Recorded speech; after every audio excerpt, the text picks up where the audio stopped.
Bienvenidos al programa de Desde el Primer Take. Hoy tenemos con nosotros al dueño del estudio Here Comes the Sound.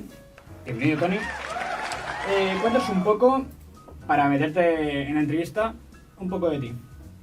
Bueno, en primer lugar, gracias por confiar en mí, en un poco la entrevista y tal.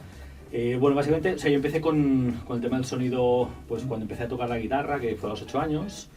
Y yo, empezaba, es una cosa que nunca me he escondido, de que empecé a tocar en la iglesia y a partir de ahí pues empecé por la necesidad de que lo que serían los proyectos que ya iban de eventos benéficos y tal, pues la necesidad de poder grabar estas producciones, pues fui yo un poco la persona pues que, tuve interés.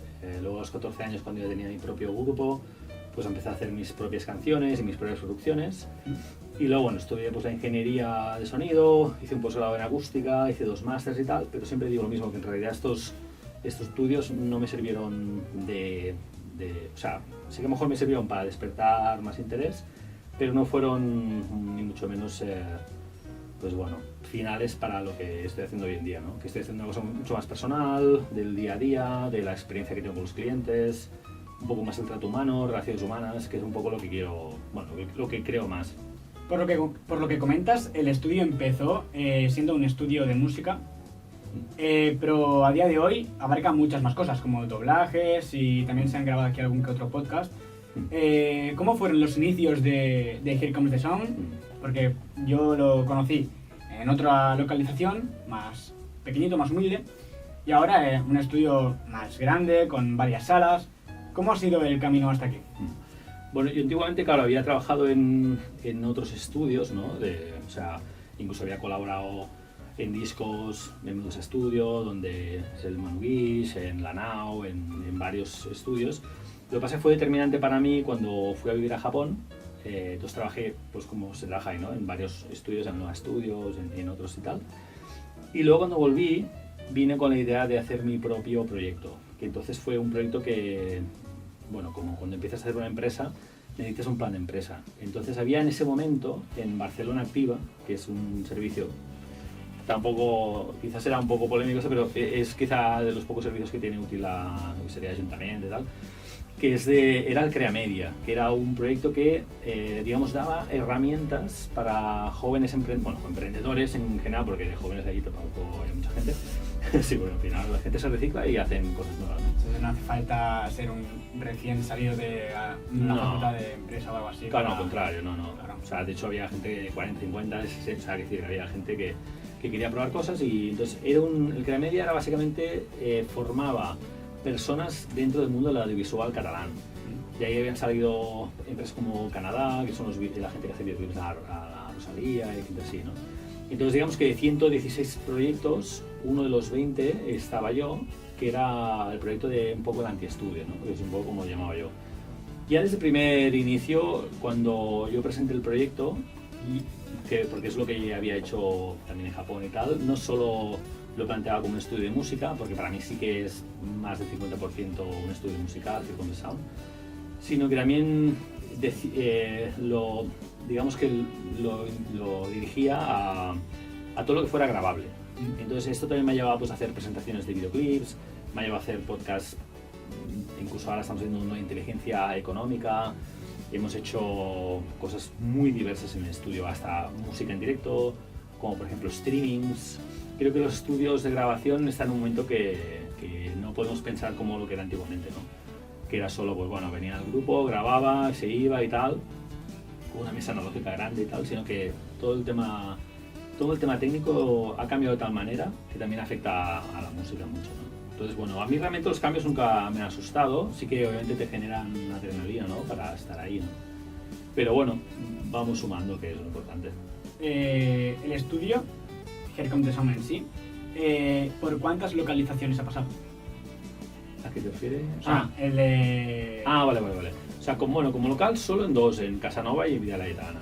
En Casanova fue porque cuando volví de Japón, incluso estando en Japón, en marzo del 2014, que yo aún vivía en Japón, ya había visto ese local Y fue una de las ilusiones de decir, hostia, me motivaba mucho, porque primero porque el local también tenía piedra y tenía algo especial, y luego con el tiempo me enteré que había sido la Enagua, que era uno de los bares más míticos de los 60 de la movida de música en Barcelona. De ahí había salido Carlos Benavent, que había sido el bajista de Camarón de la Isla y tal.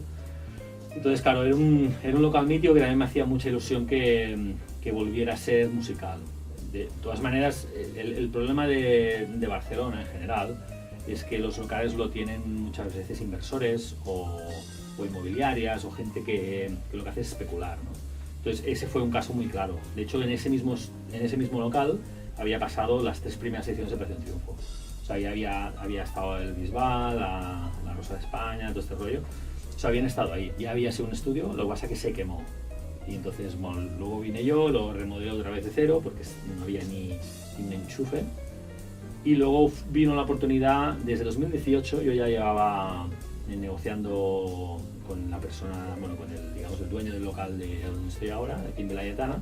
Que me dijiste que, o sea, había más de una persona interesada, porque al final fuiste tú el que se llevó el local, ¿no? Sí, o sea, el local estaba, bueno, una de estas inmobiliarias extranjeras, que las podéis ver en Cadaqués y este rollo, y ahí, claro, ahí yo competía pues un poco con todo el tema de pues, inversores rusos, chinos, digamos que es la gente de Barcelona, Vila Laietana, es una de las calles más conocidas, ¿no? Está la Leonada, la Gran Vía, está Vila Laietana, ¿no? Vila Laietana es la que te lleva al mar, sí. Entonces es una vía muy importante. Hombre, cada día pasan muchas personas por aquí, Sí, o sea, ya sea porque lo vayan buscando o simplemente de refilón, hostia, ¿qué es esto?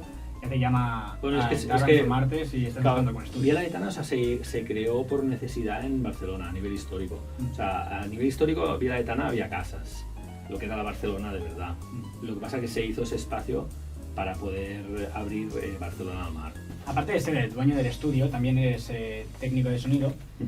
Quiero entrar aquí también que aparte de técnico de sonido, eres ingeniero de sonido. Entonces, para todas aquellas personas que crean, yo sé, que solo hay ingeniero aeronáutico, hay ingeniero aeroespacial, también existe el ingeniero de sonido. ¿Qué es un poco esto y qué hace diferente a un técnico de sonido en sí?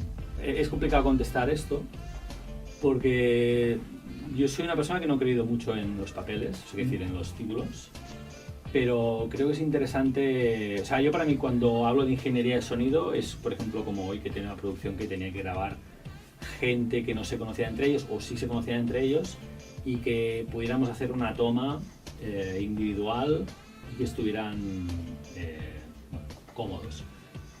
Un técnico de sonido o un ingeniero, quizá la única diferencia puede ser que a lo mejor el ingeniero también sabe de electrónica. Por ejemplo, yo todos los cables que hay en el estudio los he creado yo, y del antiguo estudio la parte acústica también. Entonces, no sé, quizá a nivel de ingeniería de sonido, la palabra de ingenio es decir, hostia, te creas tu propio proyecto sin seguir unas pautas marcadas. Quizá yo si tengo que ir de técnico de sonido a un sitio es porque uso lo que hay ahí y ya está. La parte de ingeniería es la que crea el sistema. Y eso pues lo hago también, o sea, que decir, ahora hace poco hicimos una graduación donde me pidieron que en todo un edificio hubiera sonando pues un himno y tal. Entonces más tuve que ingeniar pues para que en esas plantas tuvieran una potencia bestia, que no hubiera problemas de masa, todo este rollo. O incluso a veces, no sé, aquí también en el estudio tengo un robot que entonces me permite analizar las frecuencias de lo que sería un altavoz. Bueno, realmente no se acaba, o sea, nunca se acaba. Pero para, por ejemplo, el estudio, los conocimientos que tú adquiriste al ser ingeniero de sonido, ¿te han ayudado a llevar el local? Sí. ¿O simplemente es algo que estudiaste pero que, bueno, está ahí, está el título, pero no me ha servido de...? O sea, a nivel técnico, o sea, bueno, y hablo un poco por lo que veo y hablo con gente y lo que he vivido yo mismo. Nadie te enseña a hacer tu estudio de cero. O sea, te enseñan a usar un programa, te enseñan a la importancia del previo, del micro y tal. O sea, cosas técnicas. Pero sí, pero lo que sería, o sea, hacer un estudio tú, de decir, hostia, aquí tiene que haber un patch donde tiene que haber unos envíos, que la gente se pueda escuchar en cascos, todo este rollo de cableado, que el cableado no hay problemas con el cableado de la electricidad. O sea, todas las necesidades que pueda tener, incluso los HDMI para la tele, todo este proyecto, como por ejemplo decir, hostia, pues que el director pueda tener su monitoraje individual y que esté en este sitio, ¿no? O sea, toda esta idea de la comodidad para trabajar, esto es ingeniería. O sea, este es el proyecto. Y el oficio es más de técnico, ¿no? O sea, pues, si sabes que del 1 al 10 hay estos envíos, pues usar estos envíos para grabar, cosas así, ¿no? De hecho, en el estudio tengo un sistema bastante, bueno, que es el más nuevo que hay, que es un patch que es analógico digital que lo puede controlar vía ordenador. ¿No? Hasta ahora siempre se ha usado el patch con cable, o sea, tú cambiabas los canales con unos cables que tú ves de los envíos a previos o a compresores vía analógica, no con cables. Yo esto lo hago ya por ordenador. El patch, para aquella gente que no sepa exactamente qué es, así en plan de lenguaje más técnico, ¿qué sería el patch? El patch es donde van todas las conexiones del estudio. O sea, si tienes 10 canales, pues esos 10 canales van conectados a 10 bahías, eso se llama el patch. Entonces de ahí, si te interesa que del número 1 pasa al número 3, antiguamente conectabas un cable del 1 al 3, si no estaría del 1 al 1.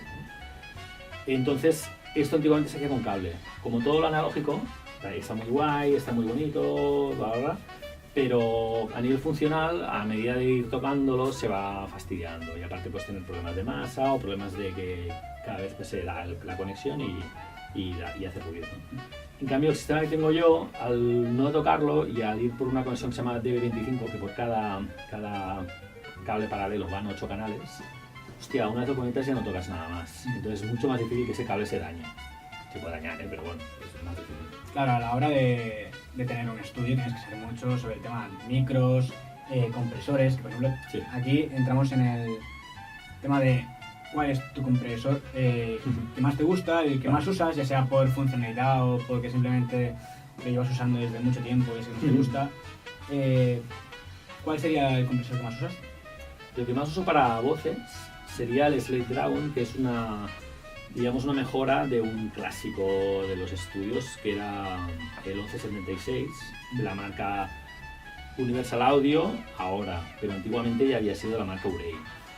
Entonces, bueno, además de lo que sería el ratio por pasos, te añade otras opciones como el squash, el vintage y tal, que son otras tonalidades que le añade a la voz. Y eso me ha parecido siempre muy interesante. Porque dependiendo para qué lo necesites, vas a tener que usar un compresor diferente a otro. Sí, un compresor o no. O sea, decir que de hecho muchas veces... No hace falta. Sí, a veces hay muchas grabaciones que te las piden sobre todo que no hay compresión. Entonces la compresión a veces es como una obsesión de la gente, hostia, no, comprimir aquí y tal. Pero en realidad yo siempre he mirado la voz y la voz a nivel locución incluso, ¿no? Sí. O sea, no solo cantantes, como algo muy emocional. Entonces que los cacharros nos ayudaran a sacar un resultado, que los cacharros te ayuden a que realmente lo que está pasando por la persona usted te lo creas más, o sea, que ayude. Porque el tema técnico muchas veces pasa que cada micro, la respuesta que te dan frecuencia al final a veces varía, o sea, a veces te añade frecuencias por el material que tiene, por el diseño. Porque un micro también es diseño. Sí, también he escuchado que dependiendo de tu tipo de voz o tono, te va mejor un micro y otro. Sí, sí, pero no el más caro va a ser el mejor para tu voz o no el más barato tampoco. Entonces eso realmente también toda la experiencia, ¿eh? Yo por ejemplo ahí ya veía cuando había la niña, cuando había una mujer más mayor y tal, hace selección un poco en base, hay que decidir, y más cuando es casi directo. Pero es muy interesante la verdad, o sea, claro, digamos que a mí no me gusta hacer nunca lo mismo. No soy un tío de venir y grabar y venga, pum. O sea, porque me aburriría mogollón, o sea, sería como ir a la oficina. Hablando de tema micros, sí. Imagínate por ejemplo que yo soy un cantante, un actor de doblaje, un locutor y quiero practicar en casa, pero solo me llega el presupuesto para un micro. Sí. ¿Qué micro me podría dar mejor respuesta para las tres cosas? O sea, que obviamente no sea top en una o la otra, sí. Pero que me pueda salvar la situación con las tres. Yo en realidad siempre, porque lo hago mucho, ahora también doy clase a una gente de 35 milímetros, que es una escuela de Galicia y tal, hay una parte que la doy técnica, ¿no? Y muchas veces la gente me viene con, hostia, tengo un presupuesto de 100 y pico euros y me gustaría algo que me durara, que es lo que hace la gente, ¿no?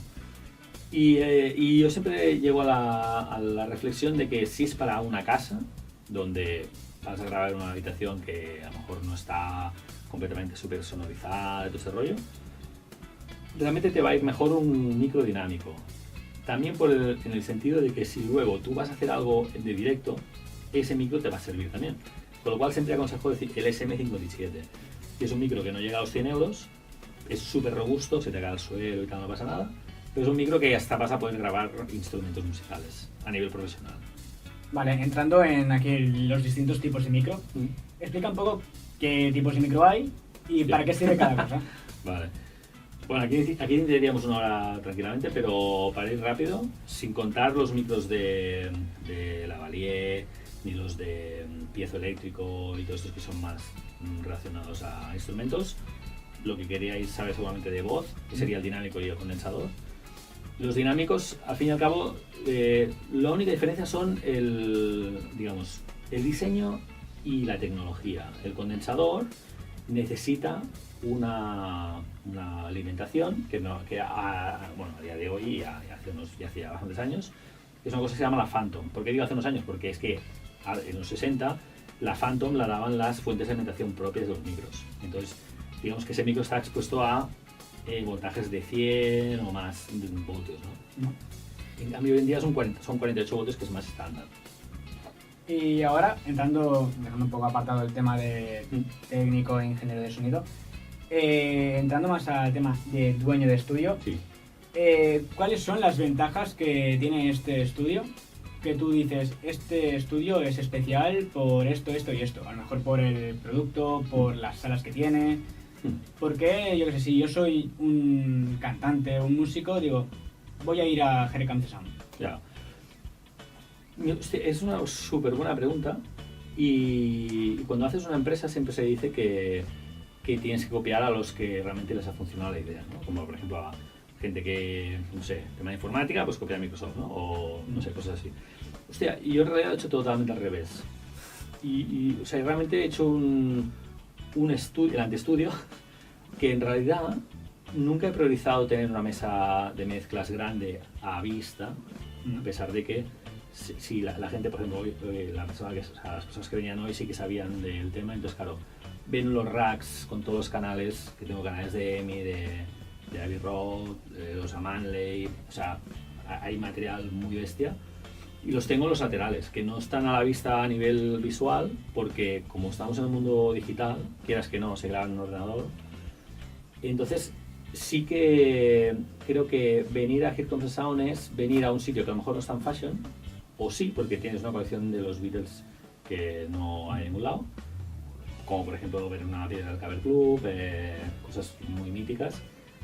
Pero lo más importante es que vas a venir a un sitio que no tiene nada que ver con lo normal. O sea, es una experiencia además. Como por ejemplo, hoy venían las personas y hostia, cuando viene una persona a grabar, normalmente la gente viene nerviosa porque van a grabar, tienen que hacer algo pro o lo que sea, y la gente eso le genera un poco de miedo o de, no sé, una git que dicen catalán y tal. Pero cuando entras a un sitio que no parece un estudio y a lo mejor se te va la vista pues con la foto de Elvis o se te va la vista con, no sé, el cabello de John Lennon que tengo ahí y tal. Hostia, en realidad te baja un poco el rollo porque ves que hay personas humanas detrás. Sí. Y yo siempre, hostia, priorizo mucho el tema humano. Yo no vengo ni de familias de tradición del tema de sonido y tal, con lo cual obviamente pues me ha costado mucho hacer un lugar y creo que poco a poco pues bueno, voy subiendo, pero digamos que la única clave que he visto es trabajar 7 días por semana. Ahí yo por ejemplo este domingo también volveré a estar aquí y el sábado también, y no hay horarios, entonces bueno, me acuerdo que muchos de los clientes que han venido han sido porque yo a lo mejor era una segunda opción y me decían, hostia, a las 8 de la mañana un jueves tenemos que venir y tal, y yo siempre sí, o sea digamos que el lema mío ha sido siempre sí. O sea, ¿A ti la música te viene de familia o es algo que No. tú mismo has dicho, pues, por No, aquí? o sea, a ver, mi padre es andaluz y tal, y yo he escuchado pues en casa un poco de flamenco, María del Monte, cosas así, pero no he visto nadie tocar a mi lado, a pesar de que sí que sé que mi padre tocaba el violín, y de hecho fui yo una de las personas que le animó, pues hace unos cuantos años, a que se volviera a comprar un piano, porque él ya se dedicó mucho al tema del trabajo, entonces había olvidado el tema de tocar, ¿no? Pero bueno, digamos que sí que vengo de familia de artistas, pero a otro rollo, ¿no? O sea, yo vengo de familia de artistas pues a nivel de pintura, de actores, o sea, bueno, hay gente del Cult Super 3, el Ferran de la Josana es familia mía, hay, bueno, o sea, hay familiares que sí que están, pero no a nivel musical, ¿no? Y aparte de amar la música, también te has involucrado en ella, como te has dicho antes, que estás en un grupo y tal, y también tocas algún instrumento. Sí. ¿No? Porque yo he visto que, por ejemplo, para algún cliente, a lo mejor que solo sabe cantar lo que sea y te piden a ti que le hagas el ritmo, el bajo, lo que sea, la melodía. ¿Cuál fue el primer instrumento que aprendiste a tocar? Yo primero fue la guitarra a los 8 años.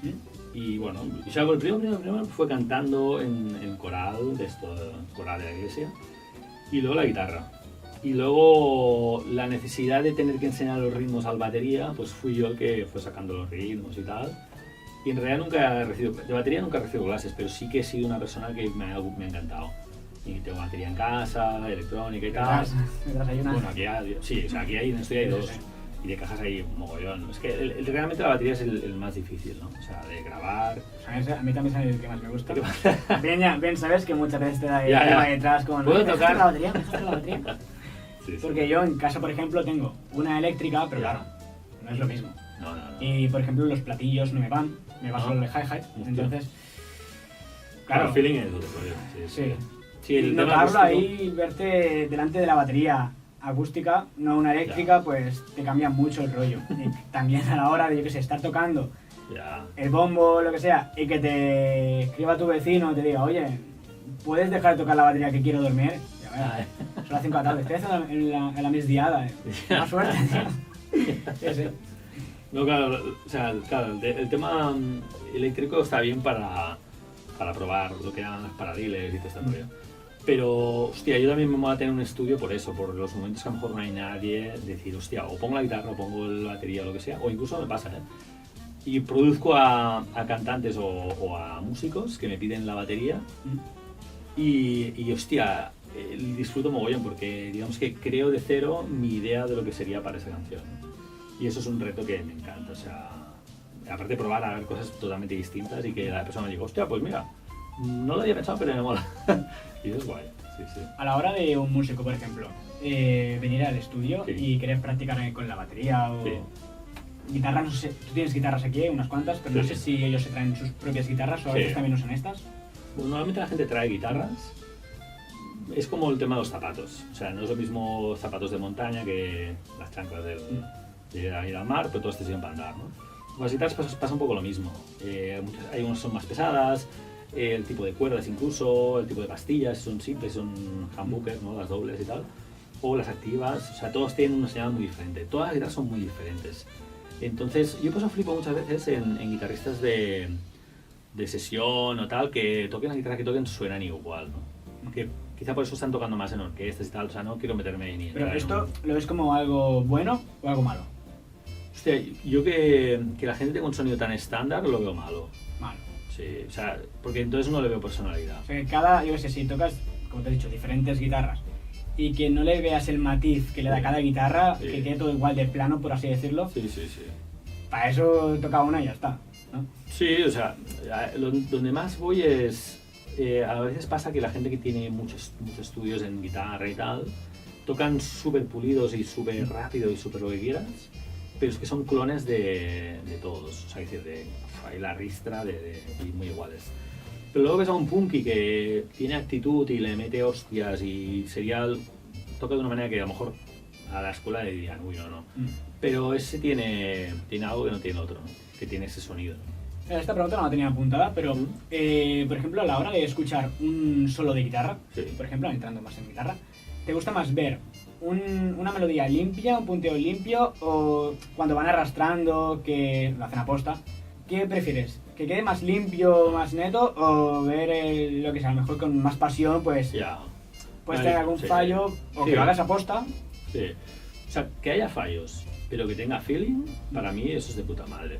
O sea, de hecho, cualquier disco de Jimi Hendrix y tal, claro, un tío que no venía de conservatorios ni nada. Es un tío que había tocado mucho en orquesta, eso sí es verdad. Pero tenía un sonido que decían que la configuración era fácil de recordar porque era todo al 10, está todo al tope. Y entonces el tío le daba con lo que podía y tenía. Y aún así había mucho feeling. Si escuchas canciones como la de Hey Joe o todo el concepto de Woodstock, que fue un poco como la culminación de él y tal, o no sé, toda la carrera de Led Zeppelin, Pink Floyd y tal, son bandas que nunca han derrochado grandes biblias de notas ni de escalas ni tal, pero sí que, hostia, tenían un feeling que flipabas, ¿no? ¿Qué opinas de Slash? Bueno, claro, sabes, para mí es mi favorito, o sea... Ya, bueno, yo también no es el único que conozco, pero... te voy a caer. Claro, y- A ver, puedo conocer alguno más si me dices, Ya. hostia, sí, este sé quién es. Pero Slash, o sea, con su sombrero Ya. de copa. copa, los rizos, Ya. Guns N' Roses que a mí me encanta, o sea... Sí. Yo, música así de más de... Los 90. tirando para adelante, sí, Claro. para atrás.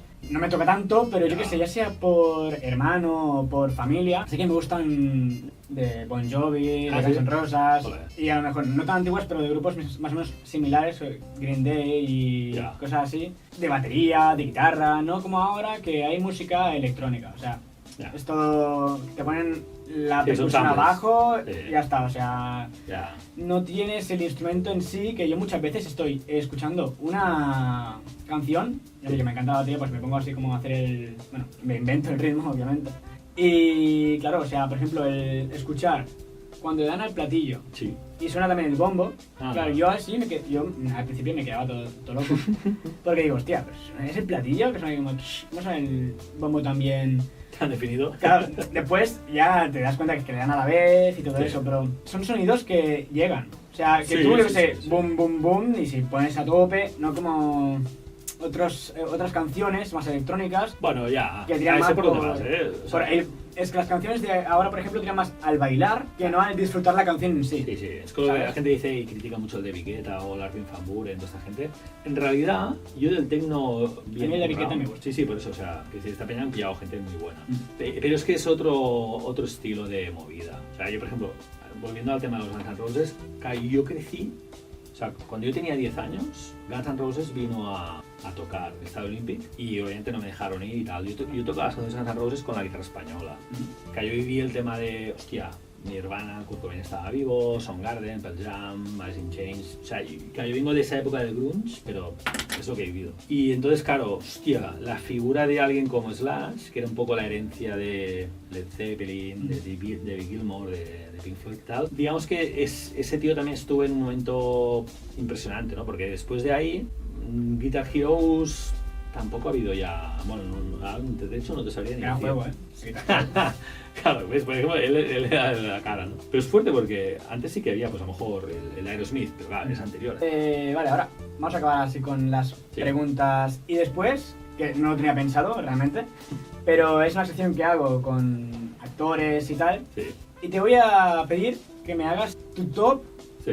en cada instrumento. Por ejemplo, que Ah. me hagas un grupo, yo que sea, mejor orientado en tema... All Stars. Sí, All Stars, si quieres ponerlo en tipo un género Ya. y que todos sean de ese género, por ejemplo, yo Ah. que sé, el baterista que más te guste, el Ya. vocalista, el guitarrista, el bajista, ya está, con esto es suficiente. Ya. ¿Vale? Así que después de acabar con las preguntillas, vamos a entrar más en temas secciones. Ah, vale, vale. Y... ¿Pero eso te lo hago ahora, lo de los All Stars o no? Ves pensándolo. Vamos a acabar Ah, no, con te voy a las- decir ya, tan tirón. ¿Sí? Sí. Bueno, vale, pues acabamos con las dos preguntas. Vale. Voy a por aquí mi Pero plantilla. tenía dos All Stars, el de aquí, gente española, y el de Guiris. De Vale. españolas te diría, batería favorito, el Tony Pagés. Vale. Que es el batería que tocaba pues, con Manu Luis, con tal, que también he tenido la suerte de tocar con él. De bajista, hostia, Jordi Franco, que también he tenido la suerte de tocar con él, que he tenido tocar con Antonio Orozco y peña así. ¿Mm? Luego, de guitarristas, guitarristas te diría Paco Lucía, Yo obviamente. estaba pensando, te digo... Claro, pero estaba pensando de alguien que estuviera en tío. Bueno, obviamente Paco Lucía. Bueno, hostia, pues sería una banda de puta madre. Ahora mismo estoy solo. Hostia, y luego cantante, claro, me quedaría un camarón. Sí, Camarón. sí. Es que es nuestro Elvis, eso. Has puesto un guitarrista, hay muchos grupos que tienen dos. Sí. Entonces, Sí. ¿para qué, por ejemplo, usan dos guitarristas? Bueno, hay bandas que usan la figura de la guitarra rítmica y el sólido. Lo que también estoy viendo en bandas estas más metaleras que buscan la virtuosidad y tal, es que los dos guitarristas están haciendo 1000 notas cada uno y tal.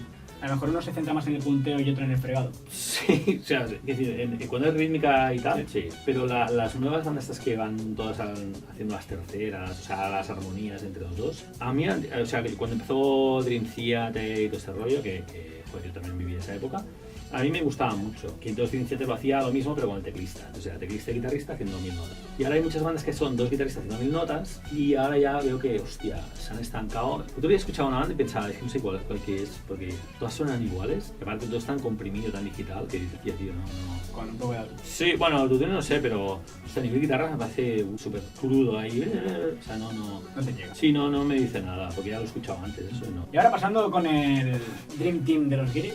Ah, sí, de baterías, de un tío que me ha gustado siempre mogollón. Para nuevos, Matt Sorum, que era el batería del segundo batería de Guns N' Roses. De clásicos te diría John Bonham, que sería el de Led Zeppelin. Que ese tío, claro, es como el puto amo. El hijo está muy guay también, pero bueno, pasa que ese tío, claro, ha ido tocando con proyectos muy bestias como La Vuelta de The Who y tal, ¿no? Otro en activo, como sustituto, o sea, en el banquillo, pondría El tercer portero. Sí, pondría al hijo del Ringo Starr, el Zack Starkey, que este tío tocaba con Oasis, ese tío es brutalísimo, ese tío toca lo que quieras. Luego de Pues bajista... justamente en otra entrevista, que ya se emitirá después de esta, Sí. pero que ya está hecha, que fue a mi primo que pidió la canción de Oasis de Wonderwall para poner en la publicidad. Joder. Pues de bajistas te diría, uno de mis preferidos, no por la última época, sino desde los inicios, fue el Flea de Red Hot Chili Peppers. Hostia, este tío... también me gusta mucho. Sí, o sea, cuando salió la del Give It Away, la del One Hot Minute Silence o algo así se llama el disco, hostia, eso fue un bombazo. Y ahí eran punkis que te cagas. Lo que pasa es que luego, claro, se hicieron muy grandes y ya eran malos estrellas y tal. De guitarristas, hostia, yo era muy fan del guitarrista Soundgarden, que ahora no me acuerdo, ¿no? Pero era un tío que metía, o sea, hacía ambientes como lo que hace David Gilmour, ¿no? De Pink Floyd. O sea, no solo tocaba con distorsión, no solo tocaba en limpio, sino que te metía un chorus, un tal, un delay y súper bien metido. Y aparte esta peña jugaba con afinaciones un poco extrañas y tal. O sea, fueron muy pioneros en lo suyo. La puta es que Soundgarden tuvieron el Super No, que fue un discazo, y luego ya pues está. Hostia, me sorprende que no hayas elegido a Slash. Cuando has dicho antes que era tu favorito. Bueno, de rítmicas, el Slash obviamente, como solista sería... ¿En un grupo crees que cogen, por ejemplo, al guitarrista por el solo que te puedo hacer? ¿O porque durante la canción a lo mejor te crea un ritmo nuevo? O... En bandas esto es un poco... Cada uno es su padre y su madre. Y he visto un poco de todo, ¿eh? A veces buscan más, bueno, que cumpla, o sea, como en las orquestas cuando pillan a alguien es porque puede hacer copia lo que hay. Y a veces veo que alguien que intenta desmarcarse del sonido y tal, la gente se, uy, no, a lo mejor es un tío de la hostia, porque hay gente con talento, hay mogollón. Pero no sé, yo a mí me mola más que la gente tenga vía libre, en realidad es que creo que es cuando más lo disfrutas y entonces sale algo diferente, ¿no? O sea, que tiene personalidad. A ser copias de gente, pues ya están, claro. Los que hay. Para ser todos estos personajes que hemos comentado antes han tenido que sacar sus álbumes. La gente cree, o tiene la creencia verdadera o falsa, de que hacerse un álbum es muy costoso. Eso, ya, ¿qué hay de cierto? Y si es así, ¿el por qué? Pero eso antiguamente, la gente cuando iba a estudio, había o sea, no había un escalón, o sea, había un edificio entero de lo que podías hacer en tu local o que podías hacer un estudio de grabación. Porque un estudio de grabación antiguamente la gente grababa en cinta y todo era muy diferente. O sea, no era tan accesible tener microfonía pro a bajo precio y tal. Hoy en día ha cambiado todo un mogollón porque yo incluso cuando empecé, yo viví, digamos, la última época de la DAT, que eran las entregas que se daban al fabricante, que se grababan en como una mini cinta y tal. Y esto ha cambiado porque mucha gente ahora, con la evolución del digital, estamos pudiendo tener, y digo estamos porque también lo hago en casa, estamos pudiendo tener mucha más calidad a mucho menos precio, pero de muchísimo. Porque antiguamente las mesas a lo mejor te costaban pues, los 50 millones de pesetas, o sea, no sé, 30.000 euros, 40.000 euros, 50.000 euros, o sea, una burrada. Pero luego, claro, el mantenimiento, esas mesas gastaban un huevo de luz, necesitabas unos sitios que estaban a nivel acústico pues súper bien sonorizados con madera antigua y tal, y hoy en día, o sea, todos los materiales que están usando, muchos son reciclados, muchos son, pues bueno, no es la misma gama que había antiguamente, ¿no? De hecho, si te fijas, excepto Abbey Road, muchos de los estudios grandes han tenido que cerrar incluso. De hecho, hay un estudio en Francia que hace poco lo vi, estaba en venta y flipaba. Porque hay un estudio donde había grabado, no sé, o sea, bandas de estas históricas, y en Estados Unidos igual. Lo que antiguamente la gente se pensaba que era Los Ángeles, Londres, ahora esto, claro, ahora ya la gente graba en donde quiera. Para tu casa. Sí. O sea, entonces, digamos, el estudio ya no hace todo el proceso, sino que te hace una parte muy concreta, ¿no? ¿Qué parte es? Bueno, depende, o sea, todo lo que no puedes grabar en casa a buen nivel, como por ejemplo las voces o las guitarras acústicas, todo lo que sea más acústico, las baterías, por ejemplo, y tal. Y obviamente sí que hay gente que viene a hacer todo, ¿eh? Por ejemplo, la semana que viene tenemos una banda italiana que hará todo el proceso aquí. Y a la gente le gusta pues hacerlo. Primero también porque hay una cosa, o sea, hay un dicho en España que estar en misa y repicando, normalmente eso no es buena señal, ¿no? Porque si estás tú grabándote lo que te haces y tal, es como ver a tu hijo, ¿no? Decir, hostia, sí, o sea, pues, es difícil tener una perspectiva de tercera persona y tal. Con lo cual es guay que tu Tampoco proyecto... te centras en lo tuyo, si tienes que estar por más de una cosa a la vez. Ah, no, claro. Entonces, yo que sé, estoy con el ritmo, lo que sea, y hostia. Eso pasa con los locutores igual, ¿eh? La gente que graba locuciones en su casa se nota mucho. O sea, quiero decir, hay cosas que están correctas. Pero una publi de feeling que la graban en su casa, yo eso no, a día de hoy no lo he visto. Entonces, ahora, el hecho de hacer un disco, o tener tu un propio disco, sacarlo, es más barato que antes. Sí. Pero ¿barato sería la palabra exacta? Sí, barato, sí. Barato no de rollo... No 100 euros, obviamente. No, pero, o sea, no a nivel guarrete. O sea, decir, no, bueno, es que ahora ya la calidad es una mierda en todos lados. No. Si yo, por ejemplo, ahora quisiera sacar un disco y viniese aquí, sí, me costaría a dependencia de los instrumentos, de las canciones que hay, del sonido de canciones. Mira, te doy un ejemplo que a lo mejor, claro, la gente que lo pueda escuchar conocerá esta banda, Eros del Silencio. Yo tuve la suerte de coincidir con Phil Manzanera, que fue el productor de Eros del Silencio, y yo vi los papeles de la grabación del Espíritu del Vino. Solo las guitarras, o sea, solo el alquiler de las guitarras, o sea, Gibson Custom, las Fender, todo ese rollo, costaron 1 millón de pesetas, o sea, 6.000 euros. Solo el alquiler de esas guitarras, para 2, 3 semanas o 4 semanas de grabación. Y eso, o sea, eso es verídico, o sea, eso lo he visto yo en persona y tal. Porque lo enseñó el propio Phil Manzanera.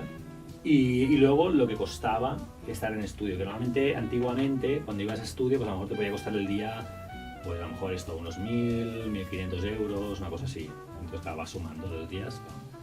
Luego, hay una cosa que es grabación, mezcla y mastering. Normalmente el mastering se manda a otro estudio que por cada canción te cobrará, pues X, no sé, lo que sea.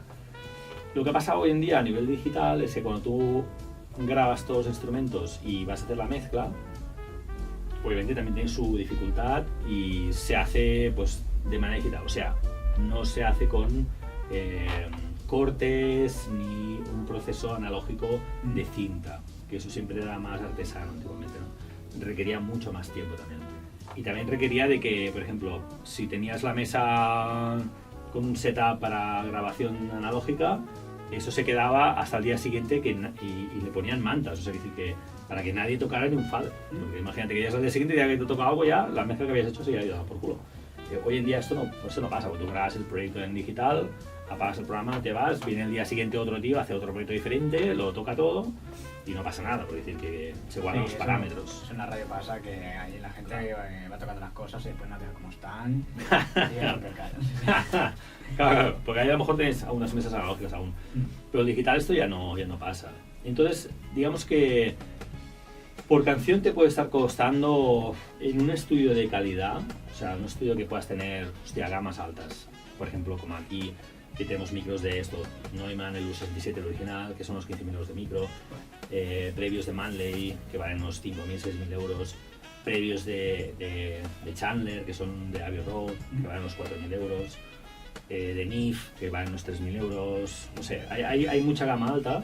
Estos te pueden estar costando la canción a unos 1.000 euros o por ahí. Entonces tendrás una canción...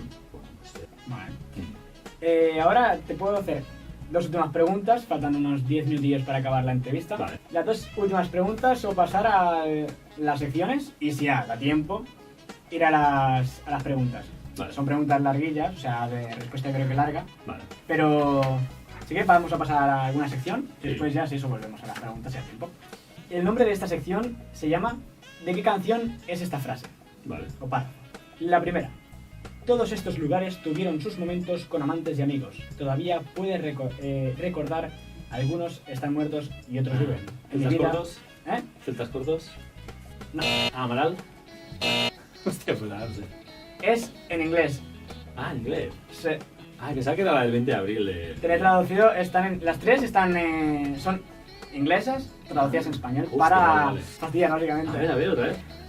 Todos estos lugares tuvieron sus momentos con amantes y amigos. Todavía puedo recordar, algunos están muertos y otros viven.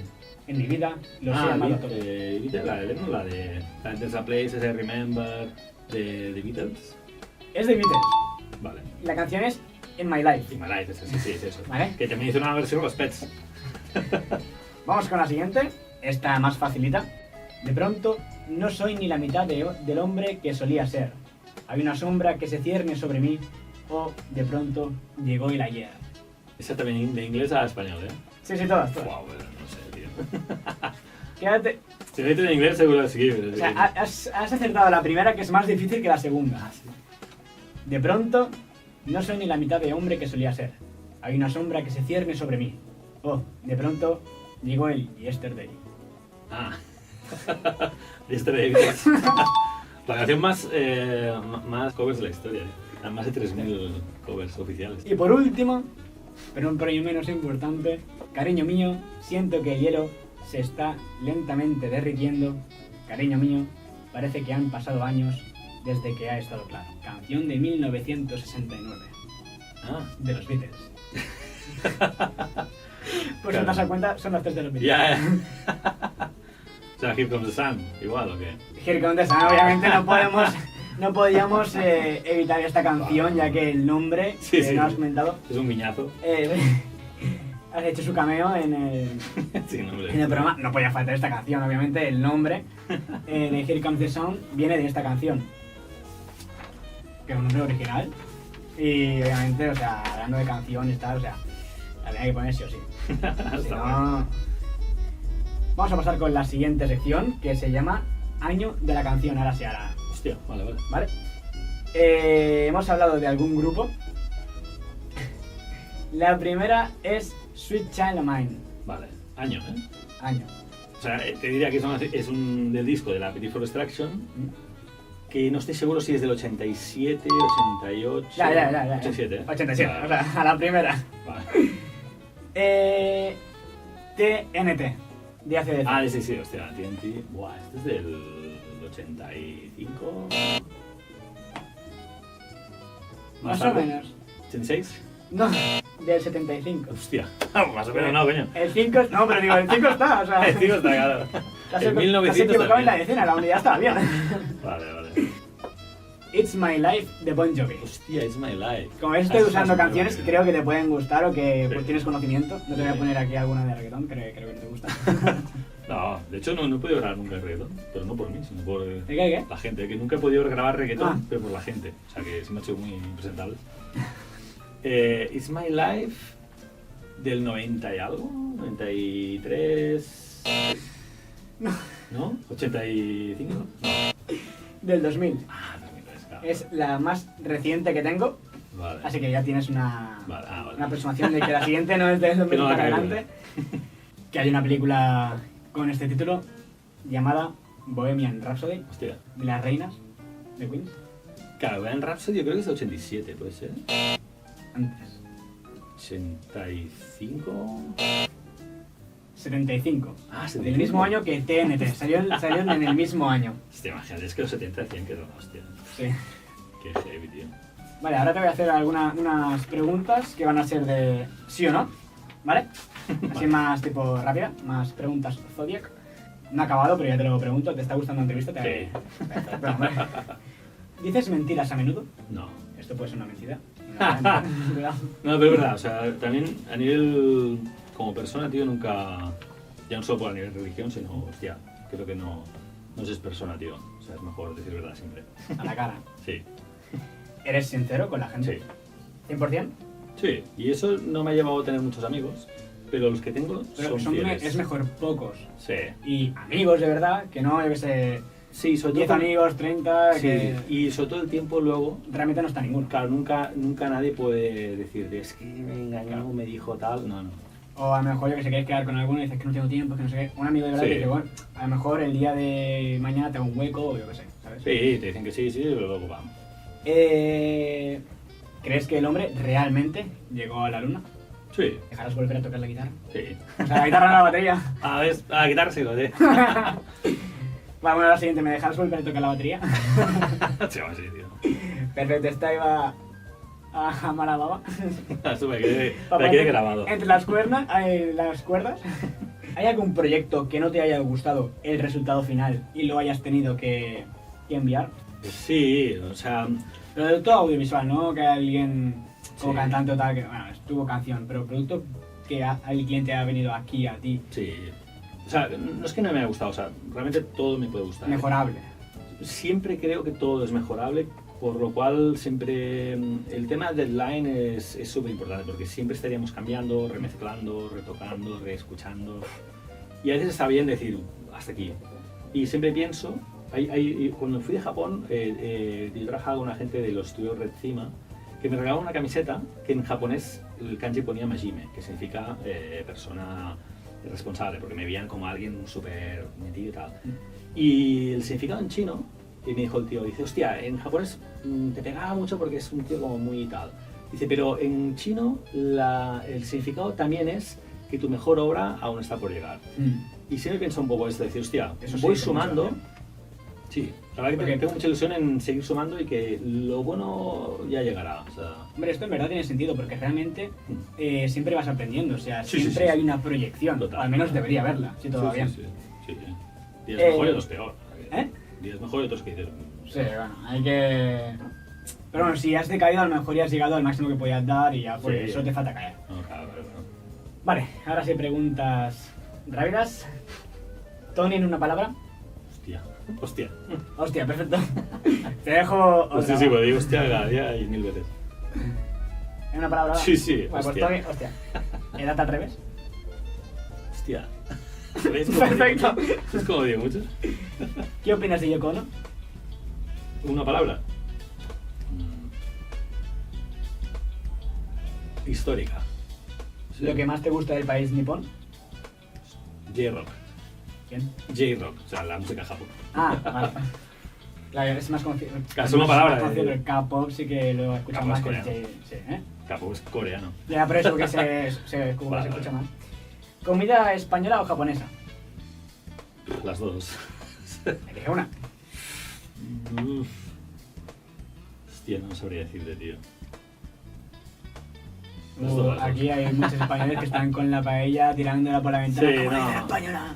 Claro, no, por eso, o sea, es que aquí tenemos cosas de puta madre, o sea. Sí. Realmente hay gente que la comida japonesa, china, lo que sea, es más la novedad, Sí. que te acaba gustando pues algo diferente. Sí, yo creo que tenemos más variedad aquí, ¿eh? ¿Eh? Hay más variedad aquí, porque vas a Galicia aquí ¿verdad? Y tienen mil cosas, o sea, hostia, aquí hay una pasada. Quedan 5 minutillos. ¿Actor de doblaje favorito? Hostia, esto va a costar. No. Perfecto. No, actor de doblaje favorito. Quizá ¿Qué más te gusta? mira, el Farelo, sí, es un tío que me mola, también es un tío de teatro, es guay. ¿Actriz de doblaje favorita? O sea, quizá no es muy conocida, pero una que me flipa es Nuria Florenza. Claro que no por ser más conocida, más Claro, buena también. claro. Nuria Florenza es, bueno, es una actriz de teatro, pero también a nivel de voz me encanta. A ver si algún día la tenemos aquí. Sí, no, o sea, trabajo con ella mucho y por eso me gusta mucho. ¿Qué no soportas? Un poco la falsedad, las mentiras, tía, no puedo. ¿Película de la infancia? Cazafantasmas. ¿Hobby? Joder, la música en realidad. ¿Dónde te irías de vacaciones? Y un sitio que no he ido, ir me gustaría, o sea, el sur de Japón, Okinawa. El sur de Okinawa. Bueno, el sur de Japón, que es Okinawa. Ah, vale. ¿Qué emoción te define hoy? Estoy un poco petado porque llevo la segunda vacuna. Entonces, bueno, estoy mejorando, pero aún estoy un poco... ¿Qué serie o película te hubiese gustado doblar en el estudio? Cazafantasmas. Es verdad, te juro. ¿A qué aspira Tony Torres? Hostia, ¿a qué no aspiro realmente sería? O sea, la verdad que vengo de familia no... Bueno, me ha costado mucho, la verdad. O sea, no he tenido financiación de nadie, ni ayuda de nadie. Bueno, de mis padres, obviamente, pero bueno, no sé. O sea, me encantaría ir haciendo más y más y más hasta donde pueda. No tengo unas metas en realidad, ¿eh? O sea, como por ejemplo hoy hacíamos una cosa para el Liceu y tal. Yo siempre pensé cuando trabajé con el Jack Joseph Puig, que es el productor de Lady Gaga, y luego pude trabajar con Ignorant, que es un tío que yo escuchaba cuando tenía 13 años, o sea, más de 20 años. Hostia, cuando haces cosas con gente que has admirado tanto y el reto de decir, hostia, trabajo con ellos y hago algo, sí, he pensado, digo, si tengo que grabar un día a Paul McCartney o a Mick Jagger, digo, hostia, lo haré seguro, o sea, de eso soy súper ambicioso, ¿verdad? Y las dos últimas preguntas ya para ir concluyendo esta ponencia. Tony, un domingo es igual a... Trabajo. Ir al estudio. ¿Sabía que iba a decir eso? Sí, claro. ¿Tienes fobia a algo? Bueno, las películas de terror no me molan. Pero si algún día viniese a alguna de estudio, ¿verdad? Yo he trabajado haciendo sonido y tal. Lo que pasa es que me gusta hacerlas, pero no verlas. Suele pasar. ¿Sí? Bueno, pues ya con un minutito que quedaría de entrevista, Pues simplemente ya, darte las gracias por tu tío, tiempo, por el establecimiento. Encantado. Y cuando quieras serás bienvenido siempre que quieras. Olé. Porque creo que... La siguiente, otra. Sí, cuando quieras. O sea, yo creo que hay cosas que aún se han faltado de decir. Sí, bueno. Hay más chicha que... Sí, pensaba que habría más de locución aquí, ¿eh? Vamos a hacer un día, si quieres, media hora de anécdotas y tal, Sí. y otra media hora de las canciones que más te gustan. Que anécdota es guay, porque a nivel personal, cuando alguien escucha, y yo siempre he pensado que la experiencia es tan importante la que vives como la que adquieres. O sea, la que escuchas. Y eso es Pues, si quieres, algún día una entrevista así, ¿vale? Ok. Pues muchas gracias, Tony. A ti, que te vaya muy bien esto y que sigas, ¿eh? Gracias, muchas gracias. Vale, sí. Adiós.